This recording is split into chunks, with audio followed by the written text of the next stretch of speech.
మంచు మోహన్ బాబు తనయురాలు లక్ష్మీ ప్రసన్న తెలుగు ఉచ్చరించే విధానం కర్ణ కఠోరంగా ఉంటుందన్న విషయం తెలిసిందే. బహుశా ఆమె మంచు వారసురాలు కాకపోతే ఈ స్థాయిలో బుల్లితెరపై సిల్వర్ స్క్రీన్ పై సందడి చేసేది కాదన్న విషయం అందరూ అంగీకరించాల్సిందే.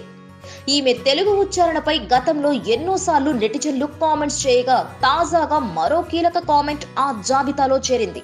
అయితే ఇది చేసింది మరెవరో కాదు, స్వయంగా మంచు లక్ష్మినే. ఆమె తెలుగు భాష పరిజ్ఞానం గురించి చెప్పుకొచ్చింది. బుల్లితెరపై మేము సైతం కార్యక్రమాన్ని నిర్వహిస్తున్న మంచు లక్ష్మి తాజాగా కొందనపు బొమ్మ సమాంతాను ఈ కార్యక్రమంలో భాగస్వామ్యం చేసింది. ఆ కార్యక్రమం తాజాగా ప్రసారం కాగా తెలుగులో గలగలమంటూ మాట్లాడుతున్న సమాంతాను చూసి ఆశ్చర్యం వ్యక్తం చేస్తూ, నాకు తెలుగు మాట్లాడడం సరిగ్గా రాదని, నాకంటే నువ్వే తెలుగు చాలా బాగా మాట్లాడుతున్నావని చెప్పింది. అయితే లక్ష్మి కామెంట్స్ కు చిరునవ్వు నవ్విన సమాంత తనకు సరిగ్గా రాదని, కష్టపడి మాట్లాడుతున్నానని, ఏమైనా తప్పులుంటే క్షమించాలని కోరింది. అయితే తెలుగు భాషపై తనకున్న పరిజ్ఞానం గురించి మంచు లక్ష్మికి బాగానే అవగాహన ఉన్నట్లుంది.